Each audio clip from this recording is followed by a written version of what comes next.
नमस्कार दोस्तों, बहुत बहुत स्वागत है आप सबका एक बार फिर से हमारे YouTube चैनल जिसका नाम है एस्ट्रो नॉलेज में।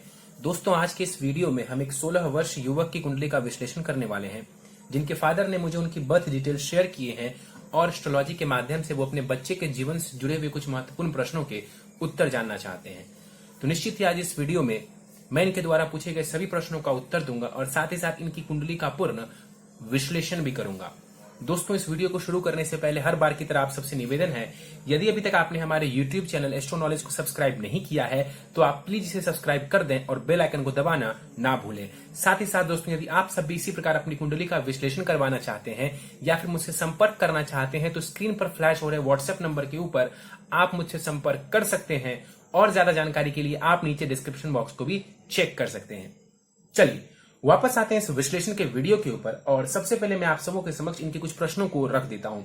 इन्होंने पूछा है अपने बच्चे के लिए कि 12वीं में उन्हें कौन सा सब्जेक्ट लेना चाहिए, किस स्ट्रीम को लेकर के उन्हें आगे बढ़ना चाहिए, करियर किस क्षेत्र में होगा इनका, और मेडिकल क्षेत्र में जाने की इच्छा है तो वो क्षेत्र कैसा रहने वाला है, आईएएस यानी कि सिविल सर्विसेज का क्षेत्र कैसा रहेगा ये भी जानना चाहते हैं, और सर्दी जुकाम की परेशानी इनको बनी रहती है इसके लिए भी इन्होंने प्रश्न पूछा है।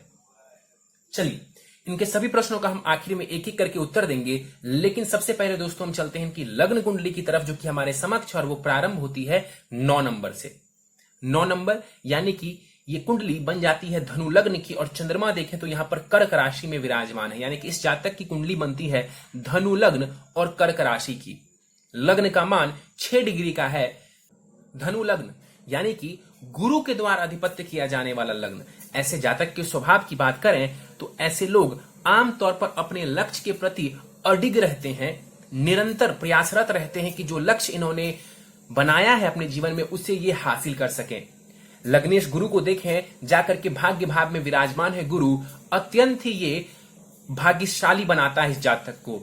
आप भाग्यवान हैं। तीसरे भाव की तरफ चलें, यहां पर मंगल देव विराजमान है। 6 डिग्री का मंगल यहां पर विराजमान है और यहां पर मंगल वक्री भी है। मंगल देव यहां पर वक्री भी है। इस कुंडली में देखा जाए मंगल कौन है, पंचमेश है मंगल और साथ ही साथ वो द्वादशेश है, यानी कि शिक्षा संतान भाव का स्वामी ग्रह मंगल बनता है। तो एक कारक ग्रह है मंगल। तीसरे भाव में जाकर के 6 डिग्री के साथ बाल अवस्था का ये मंगल है और 25% का बलाबल है यहां पर मंगल के पास। वक्री होकर के बैठा हुआ। देखिए जीवन में ढेर सारी यात्राएं और दौड़ भाग करवाने वाला होगा ये मंगल। आपको मेहनत बढ़ा देना चाहिए आपको यदि आपको सफलता प्राप्त करनी है। मंगल वक्री है। तीसरे भाव संबंधित रिजल्ट्स में उतार चढ़ाव देगा। तीसरा भाव होता है कम्युनिकेशन का, दौड़ भाग का, मेहनत का। छोटे भाई बहन के साथ संबंधों के लिए भी तीसरे भाव को देखा जाता है। तो इसमें कई बार आप देखेंगे कि उतार चढ़ाव की स्थिति देखने को आपको मिल सकती है।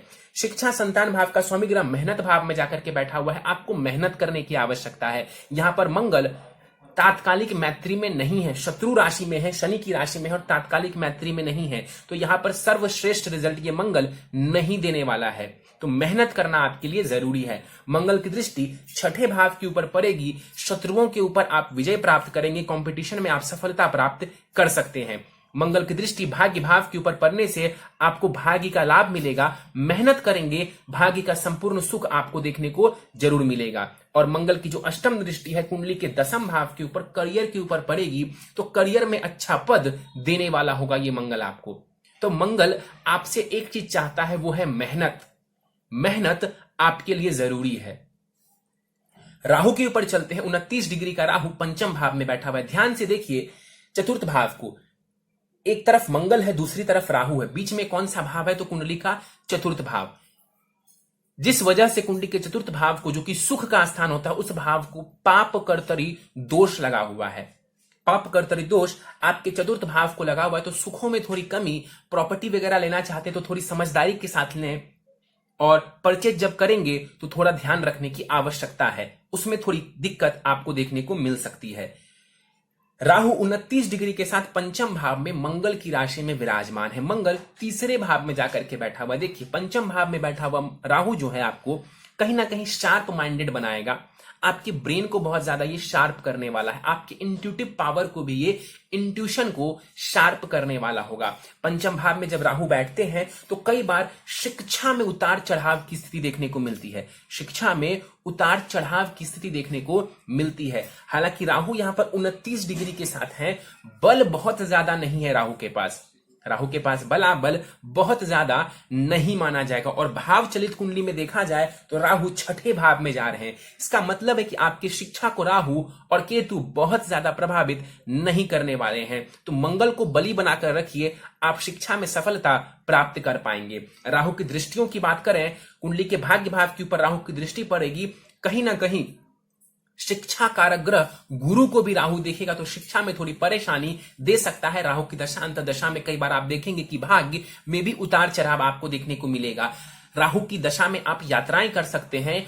लाभ भाव के ऊपर जो दृष्टि पड़ेगी तो राहु लाभ देने वाले होंगे, इसमें कोई दिक्कत नहीं है। और लग्न के ऊपर दृष्टि बहुत शुभ नहीं मानी जाएगी। राहु की दशा में कंफ्यूजन की स्थिति हो सकती है, तो निर्णय सोच समझ करके लें। शनि के ऊपर चलते हैं, सप्तम भाव में शनिदेव विराजमान है और यहां पर भी कुंडली के छठे भाव को देखिए, छठे भाव को भी यहां पर पाप कर्तरी दोष लगा हुआ है, ठीक उसी प्रकार जैसे चतुर्थ भाव को लगा था। अब छठा भाव होता है रोग का, ऋण का और शत्रु का। अब छठे भाव में यहां पर पाप कर्तरी दोष कहीं ना कहीं आपको शत्रुओं की तरफ से परेशानी दे सकता है, कंपटीशन निकालने में हो सकता है थोड़ी परेशानी आपको देखने को मिले, तो इससे बचने की जरूरत है और स्वास्थ्य का भी ध्यान आपको रखना चाहिए। शनि यहां पर सप्तम भाव में 18 डिग्री के साथ विराजमान है। इस कुंडली में शनि कारक ग्रह नहीं है, सप्तम भाव में शनि बैठे हुए हैं, कहीं ना कहीं विवाह में यह विलंब की स्थिति उत्पन्न करेंगे। शनि डिले का कारक ग्रह और इस कुंडली में वो कारक भी नहीं है।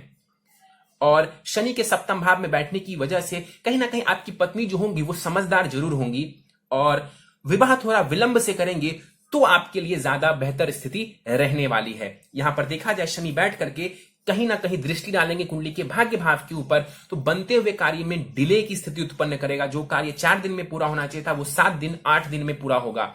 शनि की दृष्टि पड़ेगी लग्न के ऊपर, फिर उसी प्रकार आपकी पर्सनालिटी में कमी करेंगे, जो निखार आना चाहिए उसमें थोड़ी कमी कर देंगे। और शनि की दशा में आप देखेंगे कि आपके कार्य विलंब से पूरे होते हैं। मैं ऐसा बिल्कुल नहीं कह रहा हूं कि कार्य पूरे नहीं होंगे, जरूर कार्य पूरे होंगे लेकिन विलंब से होंगे।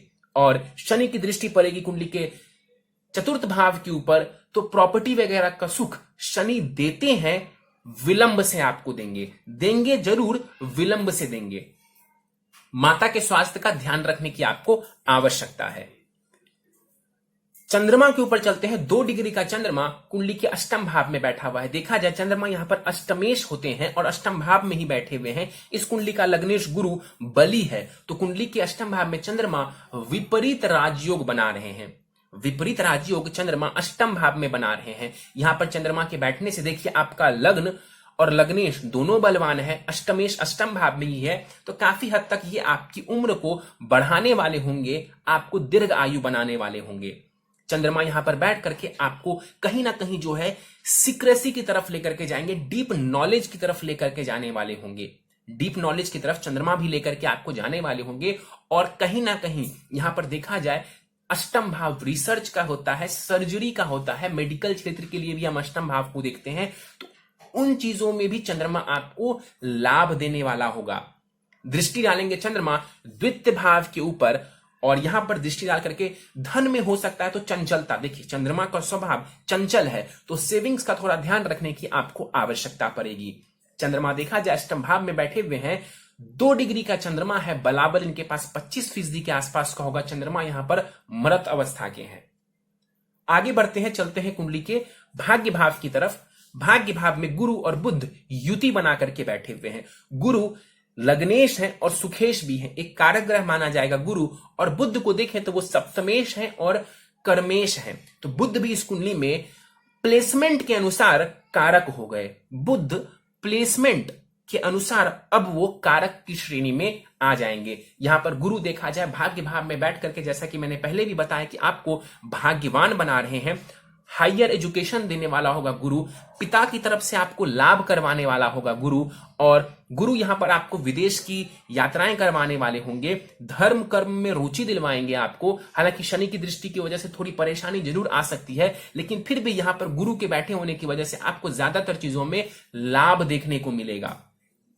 गुरु 11 डिग्री के साथ बैठे हुए हैं, बहुत अच्छा बलाबल गुरु का यहां पर माना जाएगा। 50% से भी बहुत ज्यादा बलाबल यहां पर गुरु के पास माना जाएगा। गुरु यहां पर बैठ करके लग्न को देखेंगे, अपनी ही राशि को देखेंगे, आपको अच्छा स्वास्थ्य देंगे, समझदारी आपको देने वाले होंगे, ज्ञान देने वाले होंगे, आपकी पर्सनालिटी को बढ़िया बनाने वाले होंगे।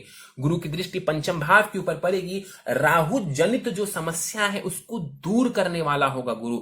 जहां जहां पर राहु आपके लिए परेशानी खड़ी करेंगे, वहां वहां पर गुरु आपको सपोर्ट करेंगे, आपका बचाव करेंगे।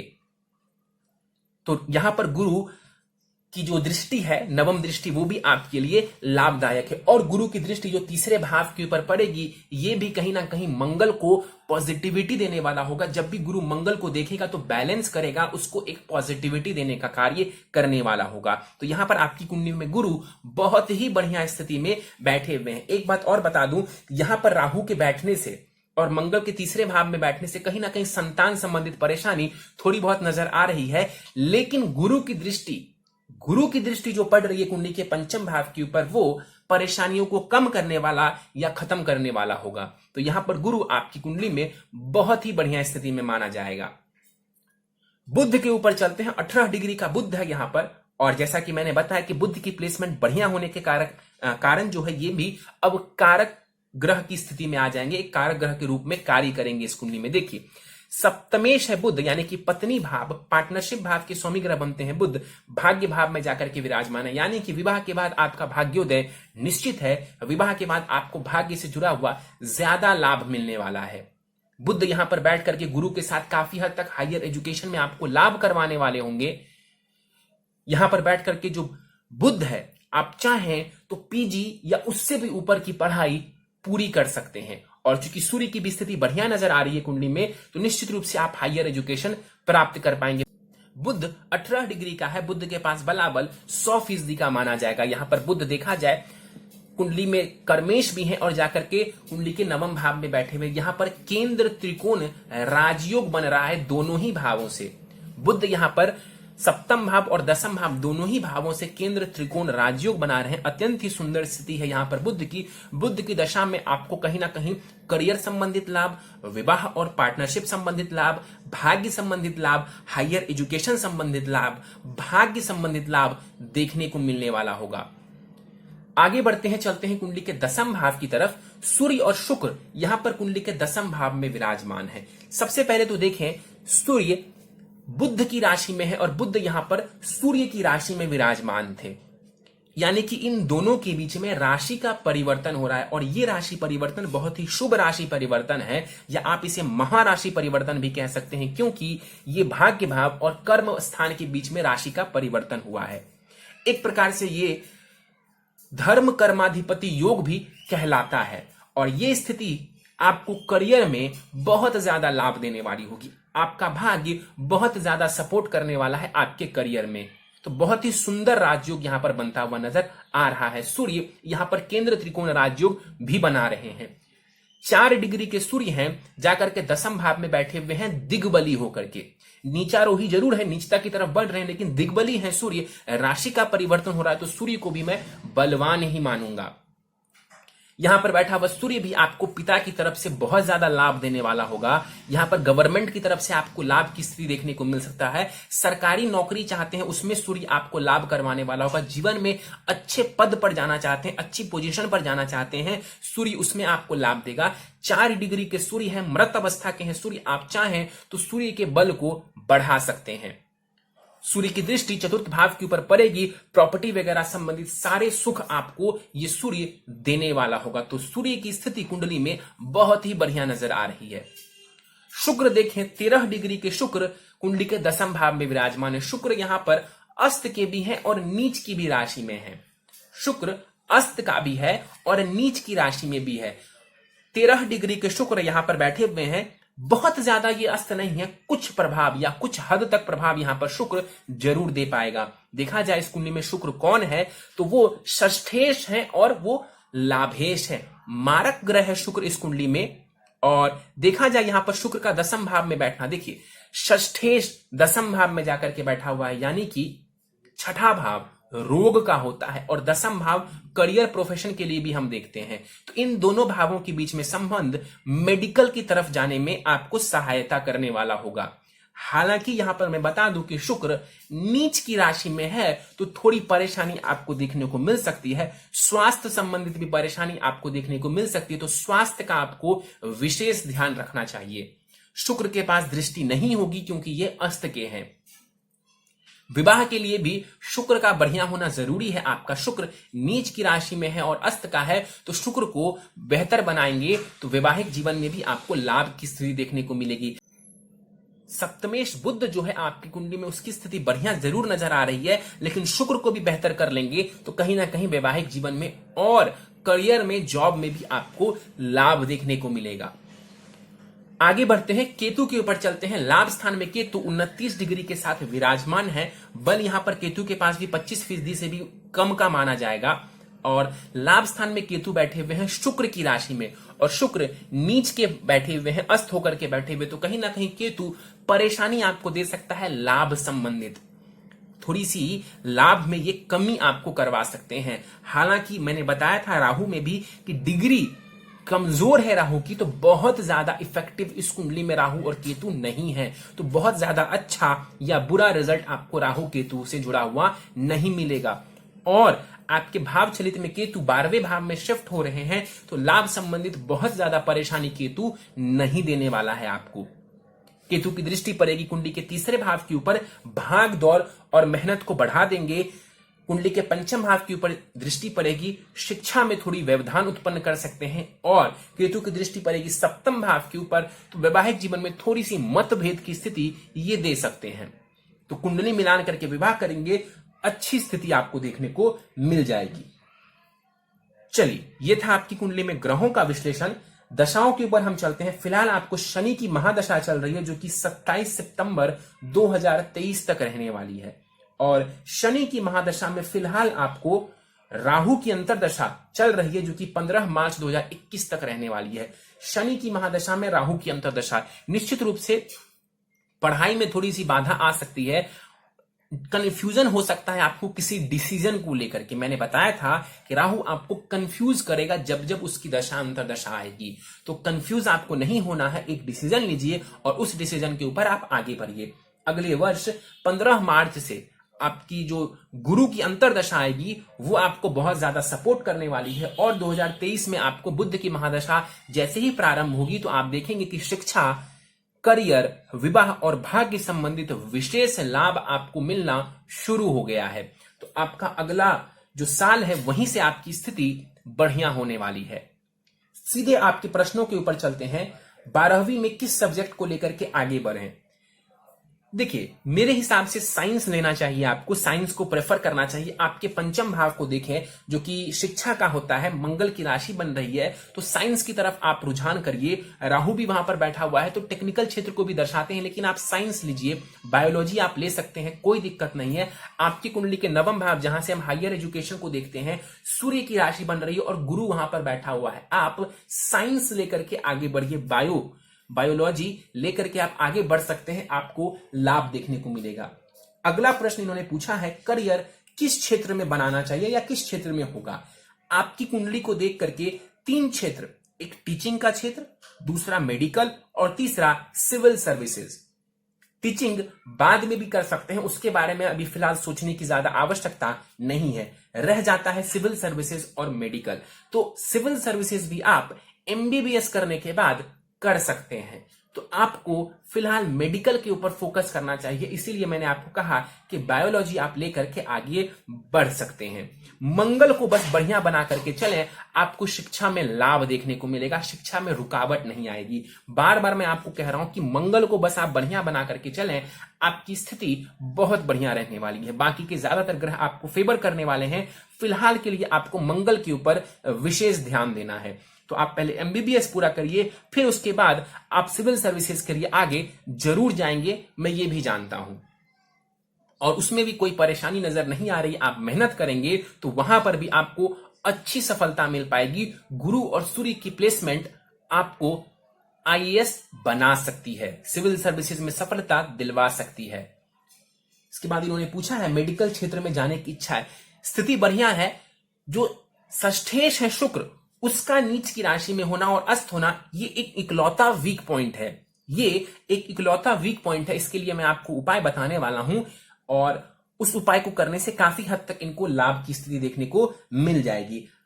इसके बाद इन्होंने पूछा है आईएएस का फील्ड कैसा रहेगा, तो मैंने जैसा कि बताया, पहले आप मेडिकल को लीजिए, एमबीबीएस पूरा करिए, उसके बाद आप सिविल सर्विसेज के लिए आगे बढ़िए। मैं ना बिल्कुल नहीं कह रहा हूं, मुझे पता है कि आप आज नहीं तो कल सिविल सर्विसेज के लिए जरूर अटेम्प्ट करेंगे और आपको करना चाहिए। आपकी कुंडली का जो नवम भाव है और दसम भाव है वो आपको बहुत ही अच्छी कामयाबी दिलवाने वाला है। और आखिरी प्रश्न है इनका, सर्दी जुकाम से परेशान रहता है, कुंडली का छठा भाव जो है बहुत अच्छी स्थिति में नहीं है, चंद्रमा अष्टम भाव में है और कोल्ड कफ का कारक ग्रह जो है वो काफी हद तक चंद्रमा है और कफ जो है वो काफी हद तक गुरु भी देने का कार्य करता है, जो कि आपके लग्नेश है। तो कुछ उपाय कर लेंगे, स्थिति आपको काफी अच्छी देखने को मिल जाएगी। उपाय पर जाने से पहले आपकी नवमांश कुंडली मेरे समक्ष है और नवमांश कुंडली के कुछ पॉइंट्स मैं आपको समझा देता हूं। आपकी नवमांश कुंडली बनती है यहां पर मिथुन लग्न की और लग्न में केतु विराजमान है और राहु सप्तम भाव में। निश्चित रूप से विवाह आपको थोड़ा सोच समझ के करना चाहिए और कुंडली मिलान आपके लिए जरूरी है। चंद्रमा और गुरु की स्थिति बहुत जबरदस्त है, वहां पर गज केसरी योग का निर्माण हो रहा है, गुरु उच्च का है और चंद्रमा स्वग्रही बैठे हुए हैं। बुध भी उच्च की राशि में जाकर के आपके नवमांश में बैठा हुआ है, मंगल स्वग्रही है, शनि की भी स्थिति बढ़िया है।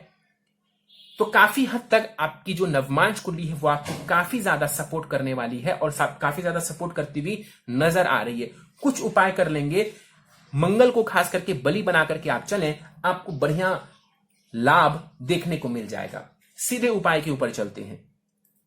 नित्य हनुमान चालीसा का आपको पाठ करना है, समय हो तो 3 बार पाठ करें। मंगलवार को मंदिर जाकर के हनुमान जी के आपको दर्शन करने हैं हर मंगलवार। नित्य भगवान सूर्य को अर्घ दें, गायत्री मंत्र का जाप करें कम से कम 21 बार। संभव हो तो माणिक्य रत्न, सूर्य का रत्न है, आप इसे धारण कर सकते हैं। करीब 7 रत्न का माणिक्य आपको दाहिने हाथ की अनामिका उंगली में शुक्ल पक्ष के रविवार के प्रातः काल को धारण करना चाहिए। अगर माणिक्य फिलहाल नहीं भी धारण करते हैं तो भी कोई दिक्कत नहीं है, आप भगवान सूर्य को नित्य अर्घ देते रहें। गले में 3 मुखी रुद्राक्ष के 2 दाने धारण करने हैं। 3 मुखी रुद्राक्ष के 2 दाने आपको अपने गले में लाल धागे में जड़वा करके या बना करके आपको धारण करना चाहिए। और आखिरी उपाय है, शुक्र के लिए आपको दे रहा हूं, शुक्र के मंत्रों का आप जाप कर सकते हैं। ओम शुम शुक्राय नमः 108 बार आपको इसका जाप करना चाहिए। तो जॉब और करियर और साथ ही साथ वैवाहिक जीवन में भी ये आपको लाभ देने वाला होगा। चलिए तो दोस्तों, ये था इस 16 वर्ष युवक की कुंडली का विश्लेषण। मुझे उम्मीद है कि आपको हमारा यह कुंडली विश्लेषण का वीडियो पसंद आया होगा। यदि वीडियो पसंद आया तो आप इसे लाइक करें, शेयर करें। अभी तक आपने हमारा YouTube channel astro knowledge subscribe नहीं किया है तो आप प्लीज इसे सब्सक्राइब कर दें। दोस्तों, यदि आप सब इसी प्रकार अपनी कुंडली का विश्लेषण करवाना चाहते हैं या फिर मुझसे संपर्क करना चाहते हैं तो स्क्रीन पर फ्लैश हो रहे व्हाट्सएप नंबर के ऊपर आप मुझसे संपर्क कर सकते हैं। और ज्यादा जानकारी के लिए आप नीचे डिस्क्रिप्शन बॉक्स को भी चेक कर सकते हैं। इस वीडियो में फिलहाल इतना ही दोस्तों, आप सबका बहुत बहुत धन्यवाद।